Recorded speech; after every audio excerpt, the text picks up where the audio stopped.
Hello everyone, welcome to नागर maths classes. आज की वीडियो में मैं आपके साथ डिस्कस करूंगा क्लास 10th की exercise 7.2 chapter number 7 coordinate geometry. इससे पहले वाली वीडियोस में मैंने एक्सरसाइज 7.1 का इंट्रोडक्शन और एक्सरसाइज 7.1 के इंपॉर्टेंट क्वेश्चंस की वीडियो ऑलरेडी अपलोड कर दी है। जिन भी स्टूडेंट्स को एक्सरसाइज 7.1 का इंट्रोडक्शन और उसके क्वेश्चंस देखने हैं तो वो मेरे प्लेलिस्ट में जाकर देख सकते हैं चैनल के। आज की वीडियो में हम बात करेंगे एक्सरसाइज 7.2 की। सबसे पहले इसके बात करते हैं इंट्रोडक्शन की इस एक्सरसाइज में एक्चुअल में आपको पढ़ना क्या है। तो सबसे पहले बात करते हैं इसके इंट्रोडक्शन की। अभी तक हमने जो पढ़ा वो ये पढ़ा कि अगर आपके पास एक लाइन है, उस लाइन पर ग्राफ पर एक्चुअल में दो पॉइंट्स हैं, ठीक है। उन पॉइंट्स को हमने एक लाइन सेगमेंट के थ्रू ज्वाइन कर दिए हैं। हमें उन दोनों पॉइंट्स के बीच का डिस्टेंस बताना है, ये अभी हमने पढ़ा। इसके अलावा हमने एक्सरसाइज 7.1 में ये भी पढ़ा कि अगर एक लाइन है, एक लाइन के बीच में कोई एक और पॉइंट है जो कि बाकी दो पॉइंट से इक्वी डिस्टेंट है और हमें उस P यानी कि उस पॉइंट के कोऑर्डिनेट्स निकालने हैं। ये भी हमने लास्ट यानी कि वीडियोस में और एक्सरसाइज 7.1 में पढ़ दिया है। अभी आपको क्या करना है, अभी हम यहाँ पर एक नई चीज पढ़ेंगे। फॉर एग्जांपल कि आपके पास एक लाइन है, उस लाइन पर दो पॉइंट है, एक A और एक पॉइंट B।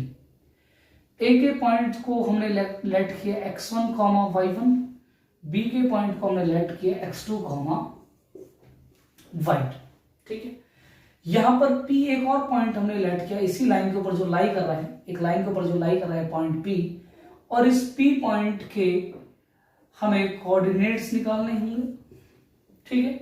और क्वेश्चन में ये गिवन होगा कि जो P पॉइंट है, P डिवाइड कर रहे हैं, P divides AB in ratio होगा, कोई रेशो गिवन होगा। फॉर एग्जांपल 2:1, 2:3, 3:2, 3:4, कुछ भी रेशो, एनी रेशो।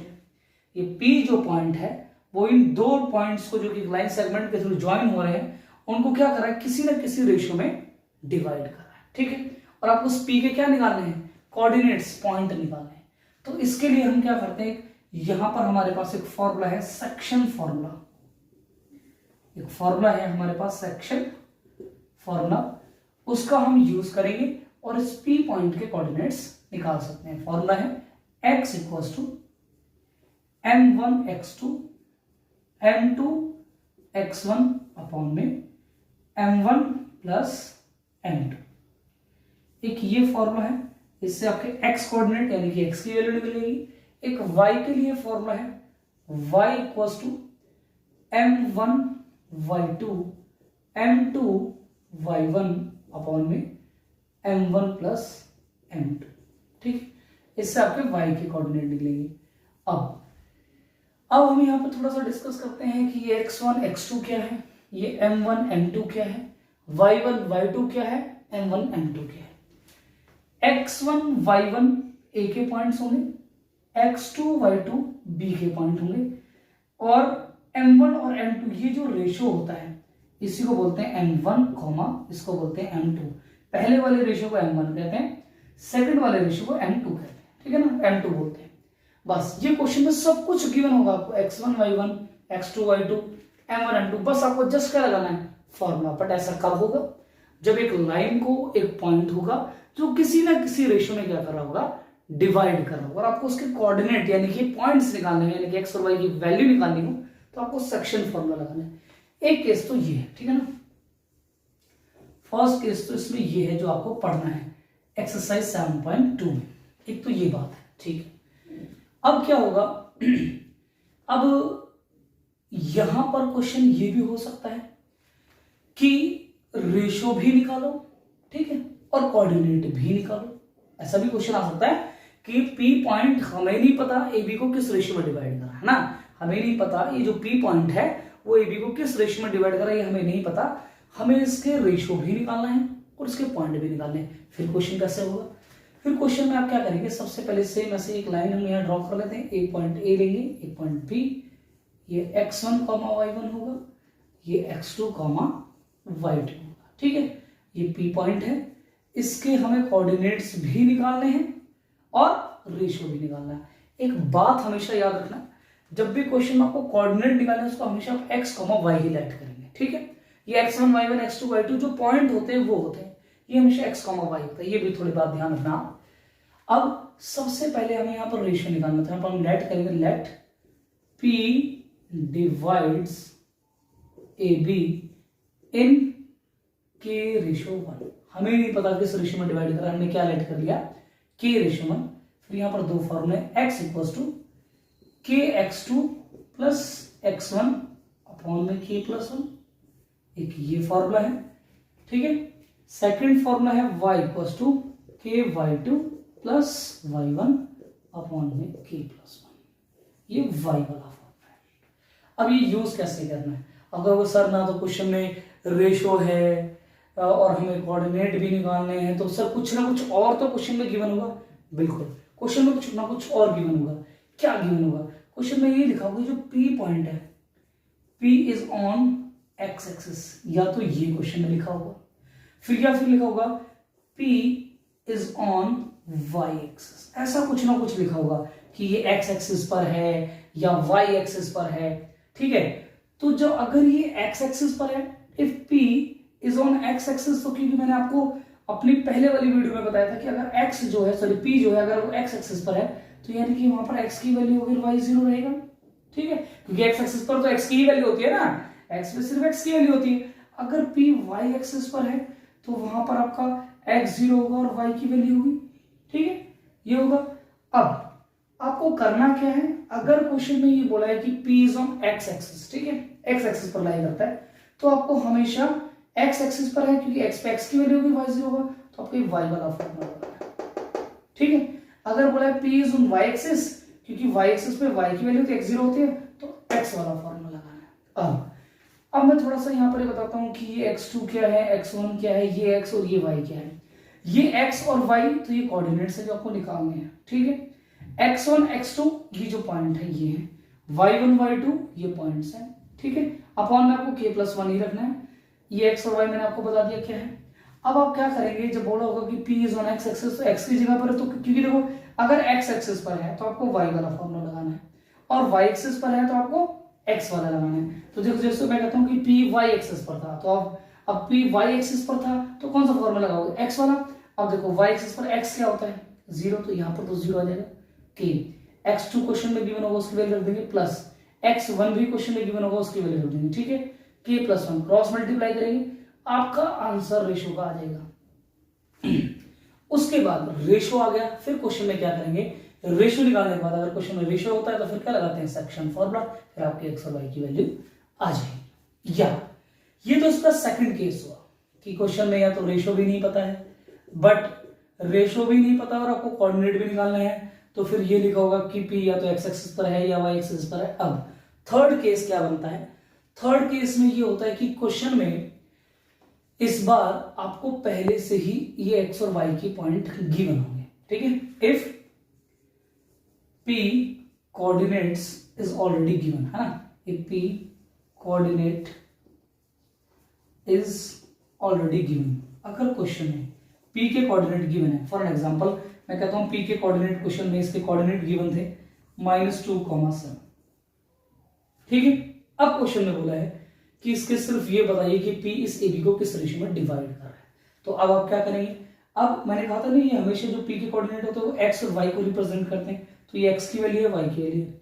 अब हमारे पास x वाला भी फॉर्मूला है, y वाला भी फॉर्मूला है, तो आपकी खुद की चॉइस है कि आप x वाली वैल्यू रख के यहाँ पर x की वैल्यू -2 रख देंगे, x वाला यूज कर सकते हैं, या y की वैल्यू 7 रख देंगे, y वाला यूज कर सकते हैं। दोनों ही केसेस में आपका आंसर रेशियो का 110% करेक्ट आएगा, 110%, सॉरी 110 में 100% आपका आंसर जो है वो करेक्ट आएगा, ठीक है ना, बिल्कुल सही आपका आंसर आएगा। कोई सा भी यूज कर सकते हैं, x वाला यूज कर सकते हैं या y वाला यूज कर सकते हैं, ठीक है। अगर क्वेश्चन में पॉइंट गिवन है, पॉइंट गिवन नहीं है तो बोलेगा कि x एक्सिस पर लाई कर रहा है या y एक्सिस पर लाई कर रहा है। तो एक तो आपको ये पढ़ना है इस एक्सरसाइज में, इसका आप स्क्रीनशॉट ले लेंगे या आप इसको नोट कर सकते हैं। और क्वेश्चन में क्या होगा, और थोड़ा सा और इसके मैं इंट्रोडक्शन की बात थोड़ी सी और करता हूँ, जिससे कि आपको एक्सरसाइज करने में फिर आपको कोई भी डिफिकल्टी नहीं आने वाली। तो हम इसको इरेज कर देते हैं यहां से। अब क्वेश्चन में क्या होगा, क्वेश्चन में ये होगा कि एक लाइन सेगमेंट है, ठीक है ना। अब ये हमारा केस बनेगा थर्ड केस में, और आपको क्या पढ़ना है, आपको ये पढ़ना है कि एक लाइन है, ठीक है, ये लाइन है, इस लाइन पर कोई पॉइंट्स हैं जो इस लाइन को ट्राइसेक्ट कर रहे हैं। ट्राइसेक्ट कर लो, इसको 3 पार्ट्स में क्या कर रहे हैं, डिवाइड है। There are some points which divides a given line segment in 3 equal parts, ठीक है, 3 इक्वल पार्ट्स में डिवाइड करना है। अगर यहां पर 3 इक्वल पार्ट्स में डिवाइड करेंगे तो इसके अंदर कितने पॉइंट होंगे, P और एक पॉइंट Q, 2 पॉइंट ही होंगे। देखिए, एक सेगमेंट तो ये बना AP, एक सेगमेंट ये बना PQ, एक सेगमेंट ये बना QB, हो गया ना 3 पार्ट्स में डिवाइड लाइन। अगर क्वेश्चन में कभी बोला है कि एक लाइन को ट्राइसेक्ट करना है तो आपको 2 पॉइंट लेने हैं, ठीक है। डिवाइड करना है तो एक ही पॉइंट लेकर, डिवाइड करना है ना, सॉरी बाइसेक्ट करना है, बाइसेक्ट करना है तो आपको कितना पॉइंट लेना है, सिर्फ 1 पॉइंट लेना। बाइसेक्ट मतलब वो इक्वली डिवाइड कर रहा होगा। ट्राइसेक्ट करना है तो 2 पॉइंट लेने हैं। अगर 4 इक्वल पार्ट्स में डिवाइड कर रहा है या 4 पार्ट्स में डिवाइड कर रहा है, इक्वल वर्ड नहीं होगा, ठीक है, इक्वल वर्ड नहीं होगा, 4 पार्ट्स में डिवाइड कर रहा है ऐसे बोलेगा, 3 पार्ट्स में डिवाइड कर रहा है, 2 पार्ट्स में डिवाइड कर रहा है, या 4 पार्ट्स में डिवाइड कर रहा है, इक्वल वर्ड नहीं होगा, ठीक है। तो आपको क्या करना है, अगर 3 पार्ट्स बोले तो आपको 2 पॉइंट लेने हैं। अगर 4 पार्ट्स में डिवाइड कर रहा है तो आपको 3 पॉइंट लेने पड़ेंगे। यहाँ पर जैसे A B, यहाँ पर 3 पॉइंट लेंगे, P Q, और देखो 4 पार्ट्स में आ गया 1 2 3 4, AP PQ QR आगे, ठीक है। और क्वेश्चन में ये भी बोलेगा कि 3 पार्ट्स में कर रहा है या 4 पार्ट्स में कर रहा है, और जिस पार्ट्स में भी डिवाइड कर रहा है उन पॉइंट्स के कोऑर्डिनेट निकाले, यानी कि इसके भी कोऑर्डिनेट निकालने हैं, इसके भी कोऑर्डिनेट निकालने हैं, और यहां पर इनके भी कोऑर्डिनेट्स निकालने हैं, ठीक है। एक लाइन को कुछ पॉइंट्स हैं जो उसको 4 इक्वल पार्ट्स में डिवाइड कर रहे हैं, आपको उन पॉइंट्स के कोऑर्डिनेट्स निकालने का क्वेश्चन कैसे करेंगे, सेम क्वेश्चन ये होगा। यहां पर आपको इस वाले पॉइंट की वैल्यूज गिवन होंगी, x1 y1, ये भी गिवन होगा x2, y2। इस केस में भी आपको फर्स्ट वाले के पॉइंट गिवन होंगे और सेकंड वाले के भी कोऑर्डिनेट्स यानी कि पॉइंट्स आपको गिवन होंगे। आपको इन तीनों के पॉइंट्स यहां पर निकालने हैं, यहां पर इन दोनों पॉइंट्स निकालने हैं।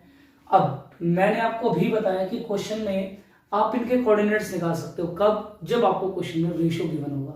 अगर क्वेश्चन में रेशियो गिवन होता कि P किस रेशो में AB को डिवाइड कर रहा तो मैं डायरेक्ट सेक्शन फॉर्मूला लगा देता और मेरा आंसर इसका P का आ जाएगा। बट मुझे यहाँ पर रेशो नहीं पता, मुझे Q का भी रेशो नहीं पता कि Q किस रेशो में डिवाइड कर रहा है, और मुझे इनके भी रेशो नहीं पता। अगर मुझे क्वेश्चन में रेशो बता देते हैं तो मैं डायरेक्ट सेक्शन फॉर्मूला लगा दूंगा और मैं इन सभी के कोऑर्डिनेट्स निकाल सकता हूँ बड़े आसानी से। बट यहाँ रेशो नहीं पता है तो अब क्या करेंगे, तो सबसे पहले आप देखिए, अगर हम P से A की तरफ जाए तो कितने स्टेप चलना पड़ रहा है, एक स्टेप। P से एक तरफ जा रहे हैं या A से P की तरफ जा रहे हैं, एक स्टेप चले आप, ओके। अब P से हम B पर आना तो कितने स्टेप गए, 1 2, तो आप लिखेंगे यहाँ पर P डिवाइड कर रहा है AB को किस रेशो में, 1:2 में। क्या लिखेंगे, P डिवाइड्स AB इन 1:2। यहाँ इसका रेशो मिल गया। अब इसका रेशो भी मिल गया, ये दोनों पॉइंट भी मिल गए। डायरेक्ट क्या लगा देंगे, सेक्शन फॉर्मूला लगा देंगे, आपके P के कोऑर्डिनेट्स आ जाएंगे।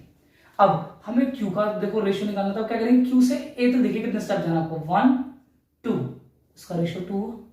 अब Q से B तक कितने स्टेप आना है, 1 स्टेप। तो Q कितने रेशो में डिवाइड करना है, Q डिवाइड्स AB इन 2:1, तो ये आपके M1 की वैल्यू हुई, ये M2 की वैल्यू, यहां पर ये आपका M1 हो गया, ये आपका M2 हो गया। रेशो मिल गया, कोऑर्डिनेट्स गिवन थे, डायरेक्ट सेक्शन फॉर्मूला लगाएंगे, आपका आंसर आ जाएगा। इस क्वेश्चन में देखिए, अगर आप 4 पार्ट्स में अगर डिवाइड कर रहा है तो A से P पर कितने स्टेप गए, 1। अब देखिए यहां से 1 2 3, तो यानी कि किस रेशियो में डिवाइड कर रहे हैं, हेयर P डिवाइड्स AB इन 1:3। ऐसे यहां से Q से चलिए 1 2 स्टेप 1 2 स्टेप, तो 2:2 में डिवाइड कर रहे हैं, ठीक है। R किस रेशियो में डिवाइड कर रहे हैं, 1 2 3, और R से B आने के लिए सिर्फ एक स्टेप, तो 3:1 में डिवाइड कर रहे हैं। अब आपको रेशो मिल गए हैं, सेक्शन फॉर्मूला आपके पास है, M1 M2 M1 M2 M1 M2 सभी के लिए चेंज हो गया है। डायरेक्ट सेक्शन फॉर्मूला लगाएंगे, कोऑर्डिनेट्स गिवन है, x और y वाला ये वाला फॉर्मूला लगाएंगे, y वाला, और x वाला ये वाला लगाएंगे, m1 x2 m2 x1 upon में m1 m2। याद कैसे रखेंगे इस फॉर्मूले को? थोड़ा सा मैंने याद किया, मैं आपको बताता हूं। जैसे m1 है, ठीक है, m1 है x2, यानी कि m1 है तो x2 लेना है, और m2 है तो x1 लेना है, ठीक है। सेम यहां पर देखो, m1 है तो y2 लेना है, m2 है तो y1 लेना है, और दोनों में डिनोमिनेटर में तो सेम ही आता है। तो ये जो कॉन्सेप्ट्स हैं बेसिकली इन्हीं कॉन्सेप्ट्स पर एक्सरसाइज 7.2 पूरी डिपेंड है। पूरी एक्सरसाइज सिर्फ इन्हीं फॉर्मुलों पर, यानी कि इन्हीं कॉन्सेप्ट्स पर बेस्ड है। आई थिंक जिसको ये कॉन्सेप्ट समझ में आ गए ना, तो उसके लिए एक्सरसाइज 7.2 बहुत ही ईजी होगी। तो आज की वीडियो में मैंने सिर्फ बात की थी इसके इंट्रोडक्शन की। मेरी नेक्स्ट वीडियो में अब मैं बात करूंगा इसके क्वेश्चंस की, यानी कि एक्सरसाइज 7.2 के सॉल्यूशंस की। Thank you.